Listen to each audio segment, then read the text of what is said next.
So next one is playing games in which letters and numbers are used. So the first one is Scrabble. Playing Scrabble does not violate the prohibition of writing, since one merely arranges letters that are printed on the blocks. Nevertheless, it is forbidden to play this game of Yom Tov, since a Scrabble player usually write down the score, and it is forbidden to engage in any activity that usually involves writing, lest one inadvertently writes. Right. So that's the idea that if somehow action might lead to violation, so it is forbidden. That's one of the fences that our sages say, right? So even there is no problem per se to put this letters block one to another. There is no problem. Or some kids have letter like cubes block, right? So they build a tower or something, right? There is no problem because they on the block, right? But the problem is with the Scrabble that people are going to write the score. That's the big issue. So continue. Dominoes. Unless they, but you see, I like somebody asked me some time ago, what if we're going to play without score? But play without the score is like the way I see it's meaningless. Nobody plays without the score. The point is to score the more point and to win. So if you don't know who won, like what is the purpose, right? And if you don't care about winning, so learn Talmud better, right? Why are you wasting your time on these games? Okay, so continue. Dominoes. It is permitted to play dominoes since the arrangement of the blocks does not constitute writing. Domino players do not commonly write down a score. Okay, so I mean some like amateurs, but there are some like I don't know, in some countries this domino is very popular. So all men like would sit from all the elderly and younger like from morning to night playing dominoes, right? And get excited and the different games. I don't know the games. I know like only straightforward, but there are different games, right? And it's very interesting. And of course, the way I understand the right the score because it can be exponential. If this, I know the rules, but I know that for sure they write the scores. But if they never write the scores like amateurs, like the family game, there is no problem. Continue. Magnetic writing boards. It is forbidden to arrange magnetized molded letters on a metal board. It is forbidden to draw. Well, one side, all this is different. Okay. It is forbidden to arrange magnetized molded letters on a metal board. Molded meaning there is no, it's only shape of the letter. That's it. So there is no like surface around, right? So why? Because it is like writing. You put in one letter to next to another. When it's like on a block, it's not, right? You have a space. So it's not letter, it's the whole block you put one to another. So that's why it is forbidden. And since it is like it's permanent attachment, so it is going to stay. And it is a place where you usually write. So that's why, of course, it's not writing as we understand writing with a hand, but our sages said no. Continue. It is forbidden to draw a picture on the boards that use magnetic dust. For example, each sketch magna duli. Okay, so there is I mean, when I was little, they came out with this game, right? So I mean, I'm not sure when it came out, but you just turn the handles and it's like write something or draw something. Okay. So meaning that you draw and unless you shake it or something, I don't remember. I never had this game, like, but it's going to stay. It's going to stay like that. How long? I don't know. Forever. Okay. This applies whenever magnetic dust is moved by the handheld instrument, as in magna duli, or the metallic piece that is controlled by a knob. as each sketch. I mean,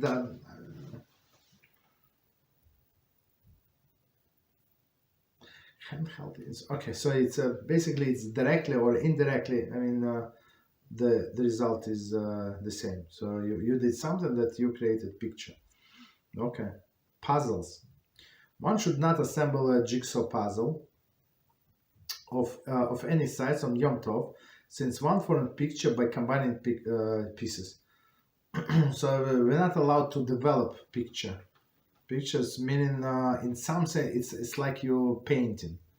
It's like, right, you drawing a picture. It was no picture before, you like it was puzzle like separate pieces, and now you put them in the right position. So it's like you painted a picture. Next one is children. It is permitted for a children to assemble jigsaw puzzle in Yom Tov. However, they may not play games such as Scrabble, nor may they use magnetic writing boards. Okay, so if they want to do puzzles, so let them do puzzles, right? Preferably not, but okay. Okay, but no Scrabble and no magnetic boards, because it's for sure letters and one next to another. Okay. Any questions on what we said before we continue? Rabbi? Yes. Go ahead. See a question on the board. Says, since many hospital systems are digital now, do we apply the same law if we need to sign on electric pad? So I would say do with with this bond. So usually people sign with they give you electronic pen or something. 1 second, special pen, or you use your finger. So do it not in an unusual way. So that's what it is. So meaning do it with a different hand and in a usual way. That's it. Or if it's too hard, so just do it with a different hand. So if you right, you do with the left. You left, you do with the right. Okay. Any other? Yeah, you're welcome. The next question says, regarding the prohibition of washing an ink blot off any surface common for writing. Does this apply to sauce on a tablecloth? If so, are we allowed to wipe it? What was it? Was sauce on a tablecloth? Yep. No, nobody usually writes on a tablecloth. Are you allowed to wipe? So if something, it's actually the different Melachah. This Melachah of sauce on a tablecloth is actually from laundering. So we're not. It's laundering. I think it's tolada of dyeing, right? So when you dye, it's like wool, like wherever you need the wool from, right? So you make it white, make it clean. You wash it, right? That before you dye, you wash it. So and right, and meaning that you're trying to make your tablecloth cleaner. So if it's going to leave a stain, there is no problem. You can wipe off, like for example, there is some oh, I give you a better example. Some piece of food, some piece of tomato fell on your shirt. Yeah, you're allowed to remove tomato, but you're not allowed to wash the shirt because the stain is going to remain. There is no problem. Okay. Was it the question or a person meant something else? Let me know. Thank you, Rabbi. Okay, you're welcome. So if they meant something else, let me know. Okay. Princess, yes. Okay. All right, yes. All right. So there's another question. Yeah, go ahead, son. Okay, this one's about Shabbos. I may skip it. There's another one that says. No, if Shabbos, but related to this, could you check the question? Yes, because we're on this topic, so let's cover it. Yep, It says, if our flower-shaped fridge magnet falls on Shabbos, are we allowed to put it back?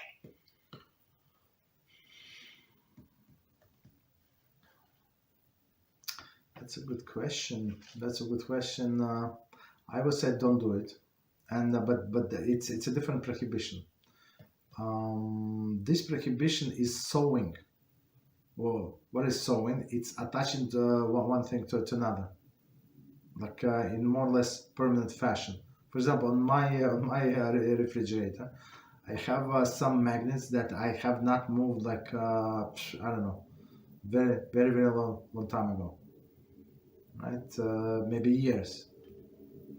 So once it was put there, that's it. So that's why when I would say don't do it. Okay. Thank you, Rabbi. You're welcome. And the next question goes, thank you very much for the Shiur question. Is the difference between a post-it and an apple or other fruit sticker the strength of the glue? Thank you very much, Rabbi. Apologies. Could you say it again? Yep. Thank you very much for Shiur. Okay.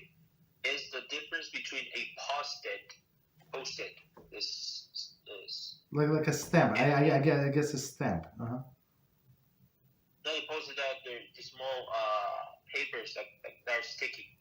Okay. But it's about fruit, no? Yeah, but no, it's about stickers on the fruits. It says between a post-it and an apple or other fruit sticker. So it says, is the difference between a post-it and an apple or other fruit sticker the strength of the glue? Oh, yes. Thank you very much. That's an amazing question. You see the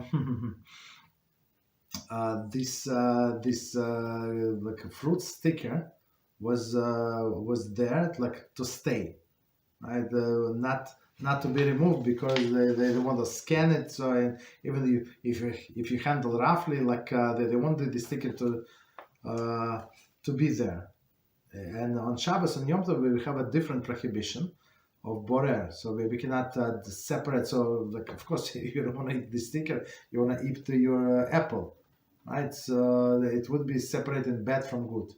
So that's of the two, this is the bigger prohibition, right? So because it was applied in a permanent fashion, like very strongly, even though it's designed to be removed, but which is questionable. So we can go like for sure borer is not allowed. Okay, so what we do on Shabbos and Yom Tov, you just cut a little piece of apple, right, with a sticker. That's it, and wash it. I was always like, even on the weekday, I never washed with a sticker. Like I was afraid that on Yom Tov that maybe it's I'm going to erase since I use it wash it with a soap, so it's very dangerous. Maybe it's going to erase some letters. So I would remove it and then wash it. But post-it is different. So post-it was designed first of all not for the permanent attachment. Like post-it or even these stickers where I have, you call it flags or whatever call it, right? They were designed to move from one place to another, and since they don't leave any marks, right? So that's they're not permanent. So that's why you're allowed to use these bookmarks and move post-its from one place to another on Shabbos or Yom Tov. There is no problem. That's a big difference. Like permanent attachment or not so permanent.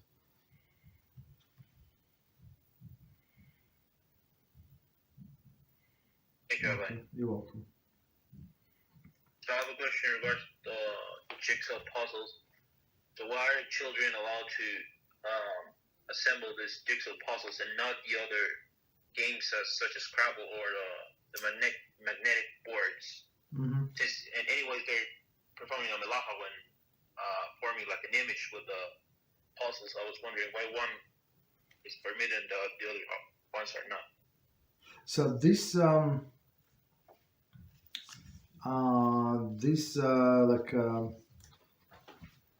molded lattice, like they for sure like looks more than original Melachah than the jigsaw, right? The jigsaw puzzle. So why? Because you have one letter and then next to another. That's what was actually like original Melachah in the Mishkan. They were writing letters. We don't have numbers in Hebrew. We have letters, right? Letters that represent numbers. And that's what it was. The jigsaw puzzles, yes, it's a picture, but you did not draw the picture. You just put the things together. So for adults, we said absolutely not. Right? But for children, it's a little more room for leniency. I'm not sure why they didn't to do it on Yom Tov. It's beyond me. But I mean, some like children are children, so sometimes you cannot push them too much. But even adults, you should not push some of them.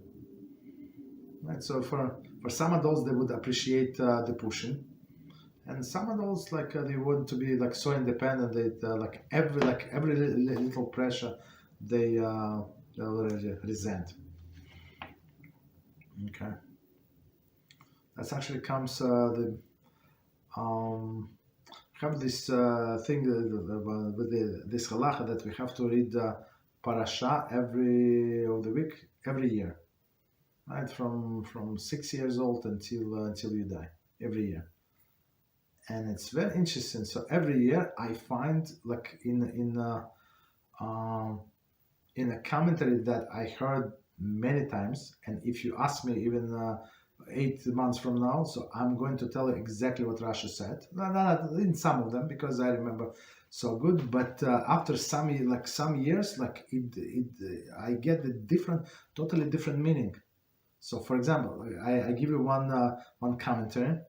So I just got this year. I mean, I knew exactly what it says, but I could not get it like something had to happened, and sometimes a person has to grow up a little, right? So I grew up to understand this comment. So here's a comment when Moshe Rabbeinu told Pharaoh about the last plague, right, of firstborn. So he said something like that. So HaShem is going to about the midnight. So HaShem is going to go through the whole Egypt and smite every firstborn of the Pharaoh, and firstborn meaning himself, and firstborn of the slave woman, firstborn, okay, animals. I don't remember. Okay, so let's say that's it. So Rashi comments there, and I knew always like this comment. Why Moshe Rabbeinu said about a midnight. So said at midnight. What? Hashem does not know what time is it? The creator of time does not know what time is it? Like, so or Hashem like when we had to go somewhere, like I had to drive to airport. I have to explain to a person. It's only this there is distance is short, but it's only one road and it's a highway. People got an accident like this, I don't know how many accidents happen on this road, like maybe 5, 10, or 20 a day. It's so annoying because people speeding and stuff like that. So I had to explain, but for Hashem that there is no like traffic. He said at midnight. He's going to be at midnight. He said at midnight over all Egypt. Yeah, he's going to be at midnight in all Egypt. So for me, yeah, I need to go from point A to point B. So yeah, I can start, let's say at midnight, but it can continue for forever. But for Hashem, it's all at the same time. What is the problem? Why did he need to say midnight, about the midnight? And Rashi explains because these sorcerers of the Pharaoh, right? They might say they might miscalculate time, meaning plus or minus. We didn't have clock, you remember, right? So plus or minus, and no, Hashem did not come on this time. And even though all of all of the Egypt is dead, or many people are dead, and they would say no, but it was not in midnight. So I remember this comment, and it did not make sense. Like, what's the difference? Okay, so he said, no, it was 11. It was not midnight. No, I know the time. It was 11:45. It was 10. Let's say they miscalculated. They say it was 10. What the difference does it make? Like, but you see, all of the firstborn is dead. Are dead. Like, what's the difference? Does it make? It was midnight or not midnight? Like. And it got to me actually this year, Baruch Hashem. So I put two together. There are people, and that other commentary explained. So these wicked people, they trying to find excuse for themselves to stay wicked. And if you throw them this throw, and that they would be like drowning, that they would try to catch the hold on to the piece of wood or whatever, like and be safe. Like you're drowning, like it's not obvious, right?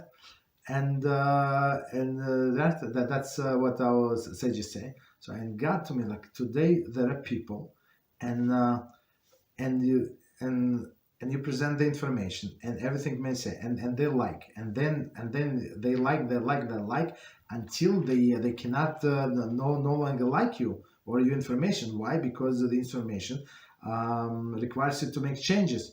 And they then find misspelling. We have subtitles. So they find in misspelling and say, they don't know what they're talking about. You know, why would he say so? Right? And then and somebody said, no, the music is too loud. And the guy, the guy who does dubbing for some video, so he has an accent. What has to do with anything?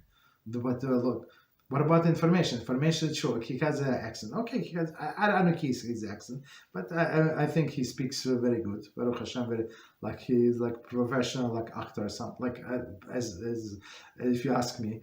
You understand? But people, they look for excuses. It doesn't matter how stupid this excuse is. So they're ready to throw everything away, right? Because they want to continue to stay wicked, right? So that's why Hashem said around midnight. I mean, of course they stay wicked, but Hashem tried to give these wicked people more chances. You understand? So that's was my discovery, one of them this year. Okay.